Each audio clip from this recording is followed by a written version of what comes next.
Hey, good people. So my name is Marlon Peterson. I'm a Atlantic Fellow for Racial Equity, first cohort, I believe, that was started in 2018, I believe. So here's my COVID update. So I'm based here in New York City. Particularly, I'm in Brooklyn, New York. As you're fully aware, New York City was an epicenter here in the United States.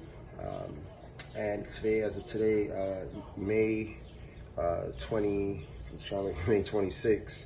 Um, um, we are now, New York City is now coming off officially of what's called a pause. So though everything is still somewhat closed, there's more opportunity for people to move around, but still with masks. There's policies that you can't enter any places without masks. Social distancing is still being encouraged and selectively enforced, and I'll get to that in a second. But let me just read some numbers off you. I don't want to spend much time on numbers because you can Google all of this stuff. In New York State, New York City particularly, there's been about 196,623 cases, 51,287 hospitalizations, 16,565 confirmed deaths, and another category which is about 4,749 of probable deaths from the virus. In terms of jails, right, I just want to give that up too. So people in New York City jails, I just consider it consists of the 5 boroughs. New York State has 62 counties. New York City is only 5 counties.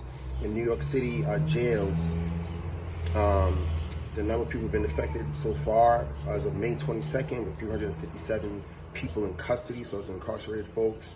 Of the correctional staff, 1,379 total. And I'm trying to see if I can get in terms of New York State prisons. So I said New York City, 5 boroughs, those are people incarcerated there in New York State, or state prison facilities. There have been 492, according to, and be clear, I'm reading off the Department of Correctional and Community Supervision, their statistics. So there have been 1,270 staff confirmed cases, 492 of incarcerated population, and 65 people on parole. According to them, there have been 4 staff who died, 16 incarcerated people who have died, and 4 people on parole who have died. And this person, at least one of these people is somebody who I personally was incarcerated with, who actually passed away. He was a senior citizen. He passed away about 3 Sundays ago. But these numbers are all Googleable. I just want to say this. It is no question that the COVID crisis is a crisis unlike anything we've seen, but I do think that what is not different is how the impacts have disproportionately impacted people of color, not only here in New York City, but across the country.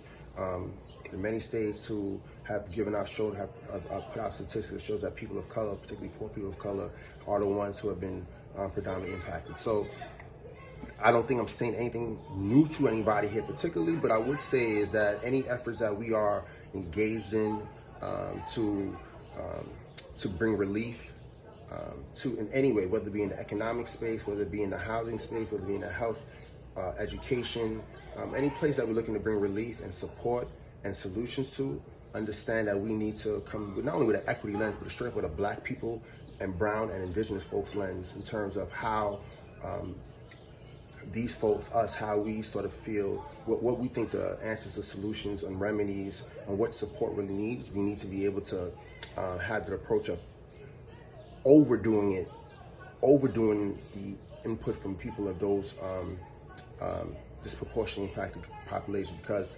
COVID has only exacerbated and exposed what we already saw and what was already happening in sort of health outcomes for people of color, particularly here in America. So my name is Marlon Peterson. This is my COVID update. If you hear any background, I'm in Brooklyn, people outside. But I just want to show you that I'm safe, my family is safe, and I hope you and your family are safe, and you're taking care of yourself in this very volatile moment, and that despite everything, there's nothing that human beings that we have not proven we can overcome, and it's definitely nothing that people of color have not proven that we can overcome. And we can overcome this in a way and not only reimagine what a new world looks like, but actually implement all the reimaginations that we have been speaking about over the last couple of years. So, pieces. Be well and take care of yourself.